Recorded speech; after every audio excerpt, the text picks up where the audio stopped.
Dans cette vidéo, vous allez avoir beaucoup d'expériences et d'explications sur les cellules solaires et à la fin, je fais fonctionner une maquette de la maison solaire. Nous allons utiliser une cellule solaire qui, lorsqu'elle est éclairée, elle convertit l'énergie lumineuse en énergie électrique. Le courant électrique produit est continu. Et pour vérifier cela, j'ai placé un voltmètre qui va mesurer la tension à ces bornes. Donc là, elle n'est pas éclairée vraiment, un tout petit peu. La tension est à 1,8 volts. J'ouvre la fenêtre. Une vitre filtre un peu la lumière du soleil. On est à 2,22 volts. Si on peut la diriger un petit peu mieux. Il faut vraiment que les rayons arrivent perpendiculairement à la surface de la cellule solaire pour qu'elle marche très très bien. Donc ici, j'ai mon panneau solaire relié à la diode. Alors, c'est une diode électroluminescente. Elle a un sens de branchement. Il faut mettre la longue tige sur le plus de la cellule solaire. Pour l'instant, le panneau solaire n'est pas éclairé. Et on va l'éclairer. Attention, on l'éclaire. On tourne vers la lumière. Et là, j'ai rapproché l'halogène. Donc là, je vous le filme de près. Là, j'éclaire, je cache et s'éteint. Voilà. Et là, pour l'instant, je me suis mis à l'ombre dans la pièce. On va aller se mettre au soleil. Vous voyez déjà que rien qu'avec la lumière ambiante, elle brille. On éclaire, hop, regardez comment elle brille. Et on la met encore plus vers la lumière. On peut même griller une dalle comme ça. Regardez là, la lumière est très très intense. Et la dalle, et voilà. Et vous voyez, la diode, elle a grillé là. La luminosité était trop forte. Et le courant qu'elle recevait, trop important. Ici, j'ai changé la DEL et vous voyez à nouveau que plus la cellule solaire est dirigée vers le soleil, plus la DEL brille, ce qui veut dire qu'il y a de plus en plus de courant. Certains matériaux possèdent la propriété de générer de l'électricité quand ils reçoivent des radiations lumineuses du soleil. Cette conversion d'énergie solaire en énergie électrique est appelée l'effet photovoltaïque. Ici, vous avez des cellules polycristallines. La cellule solaire est donc un convertisseur d'énergie. Ici, je vais faire son diagramme d'énergie. On peut appeler ça aussi la chaîne énergétique. C'est donc de l'énergie lumineuse qui est transformée en énergie électrique. Et malheureusement, tout n'est pas transformé en énergie électrique. Il y a des pertes. Déjà, il y a une partie de l'énergie lumineuse qui est réfléchie par la cellule solaire. Et sinon, il y a beaucoup d'énergie sous forme thermique qui est perdue. Pour différentes raisons. Les cellules solaires, jusqu'à un certain temps, n'arrivaient pas à dépasser le rendement de 15%. C'est-à-dire qu'il n'y avait que 15% de l'énergie lumineuse au départ qui était transformée en énergie électrique. Donc, ce n'était pas des très bons rendements. Maintenant, les cellules solaires, on arrive jusqu'à 30%. Et si on arrivait à des chiffres encore plus importants, ça serait vraiment génial. Chaque année, la Terre reçoit une quantité d'énergie solaire 6800 fois supérieure aux besoins de l'humanité. C'est une source d'énergie renouvelable et illimitée. Son seul problème, c'est qu'elle est intermittente. Quand il n'y a pas de soleil, eh bien, elle ne fonctionne pas, ou très peu. Alors, les diodes électroluminescentes n'ont pas besoin de beaucoup de courant pour briller, il suffit d'une vingtaine de milliampères. Si j'avais à faire briller une ampoule, ça serait beaucoup plus difficile. Je parle d'une ampoule à incandescence. Pour faire fonctionner une petite lampe à incandescence comme ceci, il faut mieux relier deux cellules solaires. Alors, il y a deux manières pour relier des cellules solaires. Je vous en montre une déjà. Ici, on a deux cellules solaires qui sont reliées comme ceci. Elles sont reliées en dérivation et ensuite reliées à l'ampoule qui est ici. Ici, j'ai représenté les deux cellules solaires avec leur pôle plus et moins. Le pôle plus de l'une est relié au pôle plus de l'autre et le pôle moins au pôle moins de l'autre, comme vous le voyez. Et quand on branche aux bornes de la lampe, on branche une des bornes de la lampe vers le pôle plus et l'autre borne vers le pôle moins. Le fil rouge ici est le plus de la première cellule solaire et il est relié au plus de la deuxième cellule solaire. Le fil noir ici est le moins de la première cellule solaire et est relié aussi au moins de l'autre cellule solaire. Tout ça en dérivation. Et les deux sont aux bornes de la lampe. Là, on va les tourner vers la lumière du soleil. Et vous voyez la lampe briller. Alors là, je vais mettre un fond noir pour que vous voyez un petit peu mieux. Si je cache, la lampe s'éteint et s'allume et s'éteint et s'allume. Donc là, vous le voyez bien. Alors maintenant, je mesure avec un voltmètre la tension aux bornes de la cellule solaire. Alors, elle est à vide, c'est-à-dire qu'elle est branchée sur rien. Le voltmètre mesure la tension à ces bornes. La tension est d'environ 2 volts. Et évidemment, si je cache la cellule solaire, la tension diminue. Et maintenant, je vais relier cette cellule solaire à une lampe. J'ai placé un ampèremètre en série et un voltmètre. Le voltmètre est à gauche et l'ampèremètre est à droite. Vous voyez déjà que par rapport à la tension à vide, on n'a plus les 2 volts, on a beaucoup moins quand la cellule solaire débite un courant. Regardez bien l'ampèremètre à droite. Quand j'incline de plus en plus vers le soleil la cellule solaire, on constate que le courant augmente. Et on va regarder si la lampe qui est associée brille. Comme vous le voyez, elle ne brille pas. En fait, il faudrait associer 2 cellules solaires. Alors, on peut arriver avec des jours de grand soleil, arriver avec une seule cellule solaire, faire briller cette ampoule. Vous voyez ici qu'on a 138 mA et on va voir la lampe briller. Finement, je fais un petit peu d'ombre sur la cellule solaire. Là, je me pousse et vous voyez, là, la lampe brillait super bien, avec un très fort soleil. Et sinon, pour faire briller une ampoule à incandescence, il vaut mieux prendre 2 cellules solaires. Alors, il y a 2 types de montage. Les 2 cellules solaires ici sont montées en dérivation, on dit aussi en parallèle.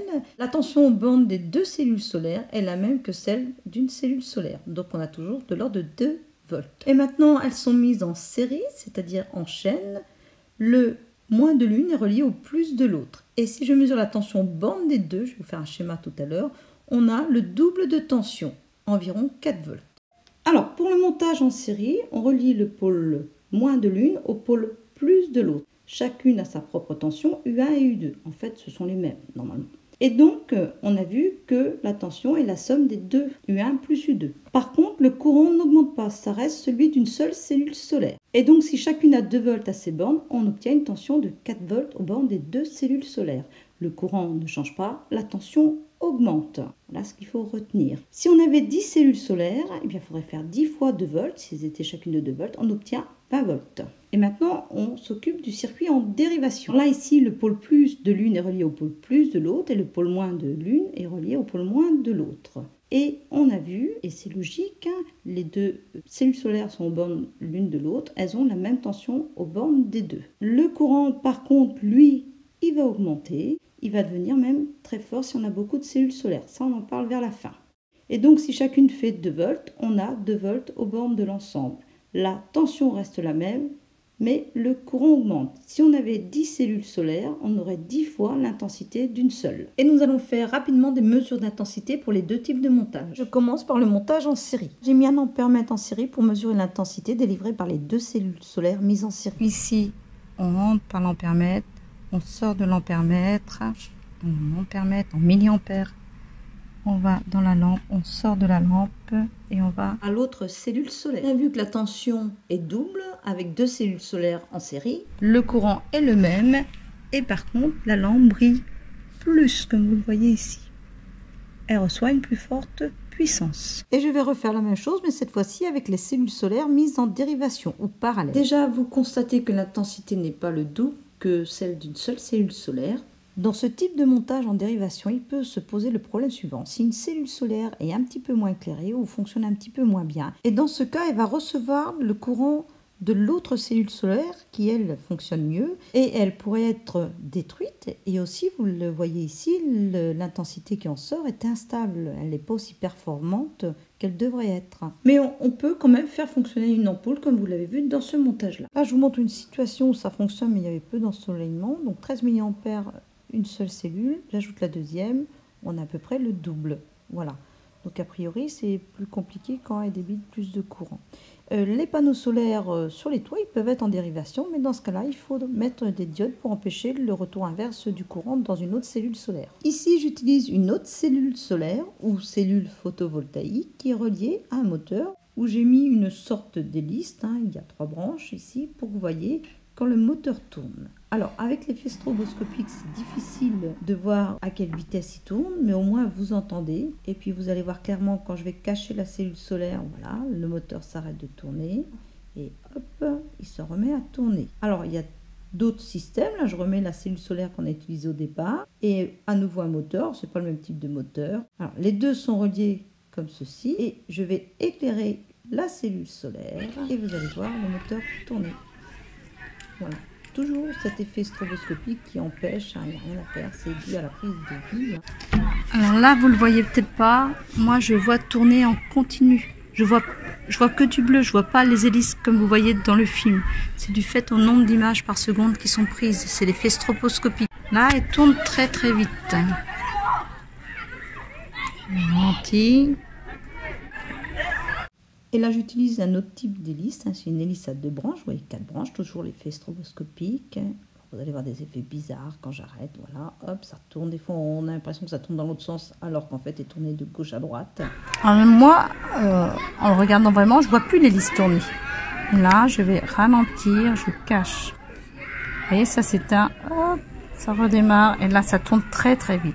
super vite. Et maintenant en extérieur, pour l'instant la cellule solaire n'est pas tournée complètement vers le soleil. Je vais la tourner. Observez bien ce qui se passe.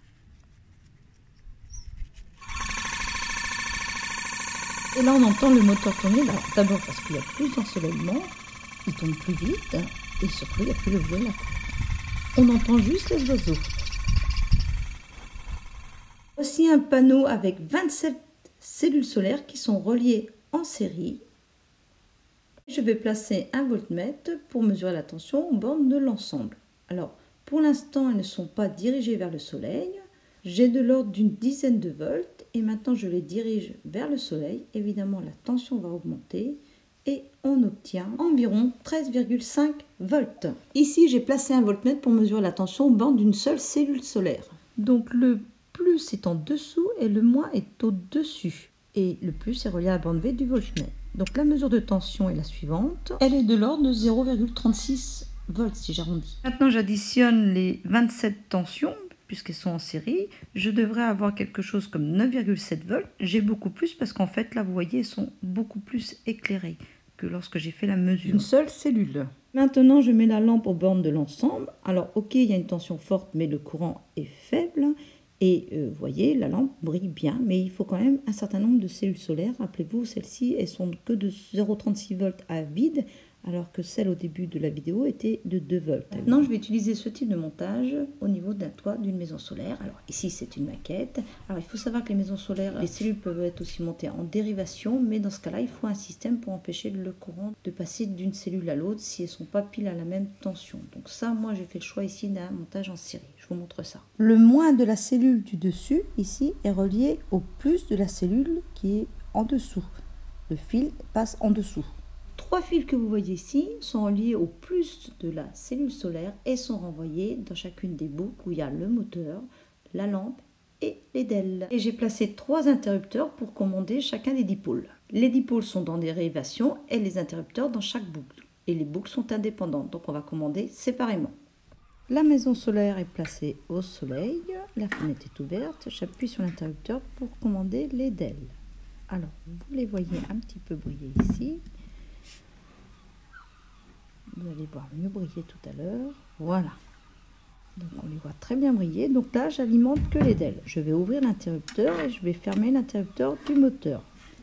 Voilà, je dirige les panneaux solaires à la verticale.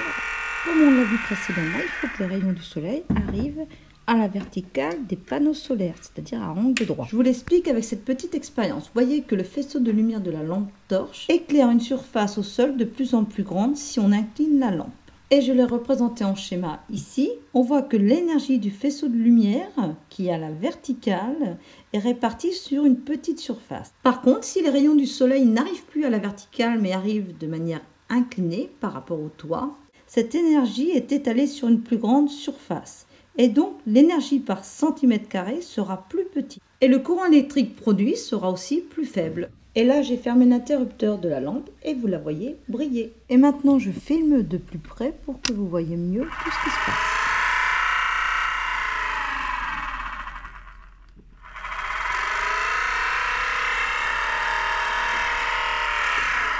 Et à nouveau, vous voyez que pour que la lampe brille, il faut orienter les panneaux perpendiculairement aux rayons lumineux. Comme vous voyez, ou plutôt vous entendez, c'est une maison solaire de bord de mer. Pour voir les 3 sortes de dipôles fonctionner en même temps, il faut beaucoup plus de soleil. Donc ça, c'est réalisé ici en extérieur avec la lumière du soleil. Mais ce sera dans une autre vidéo pour ne pas allonger trop celle-ci. Ici, on va l'étudier un petit peu mieux. Donc là, il y a une cellule solaire. Là, la fiche reliée au fil noir, c'est le moins. Et je mets la fiche reliée au fil rouge, qui est le plus en dessous. Donc, je mesure 0,46 volts.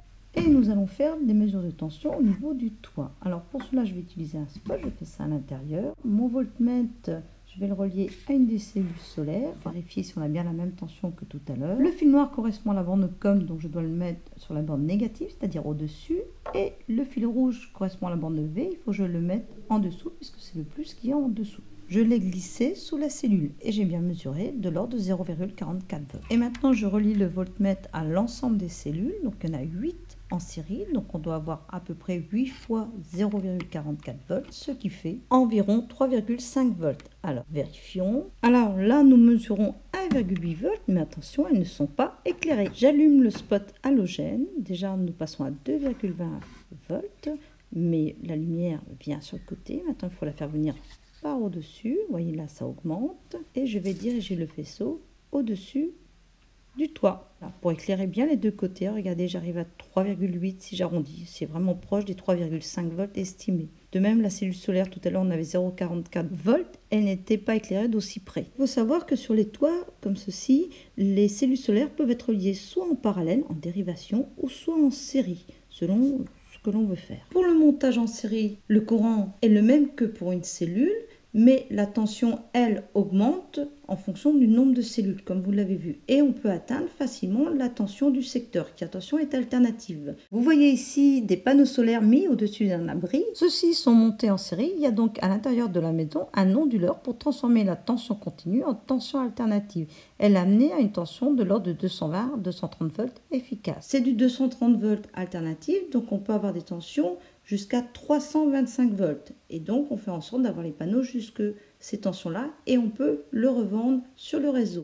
Quand on a un circuit en dérivation, on reste en basse tension, mais là, c'est le courant qui va être très élevé. Il faut d'ailleurs souvent changer les câbles dans ce cas-là, mais ça peut être utilisé pour des appareils qui fonctionnent en basse tension à la maison. Vous avez aussi des panneaux solaires dits mixtes qui utilisent les deux montages série et dérivation. Et vous voyez beaucoup de panneaux solaires sur les bords de route. Ils sont utilisés pour des panneaux de signalisation. Il y en a différentes formes, comme vous voyez ici. Et en général, ils alimentent des DEL, soit pour indiquer un danger ou un chiffre de vitesse. Vous avez cette autre vidéo, la voiture solaire, qui fonctionne à l'énergie solaire pour avancer. Et il y a beaucoup d'autres vidéos autour des transformations d'énergie. Je vous mets la playlist Les transformations d'énergie, dans laquelle il y a la maison solaire en extérieur. Je mets aussi 2 autres playlists sur d'autres thèmes scientifiques. Et il y en a beaucoup d'autres qui sont abordés sur cette chaîne, le Labo Science.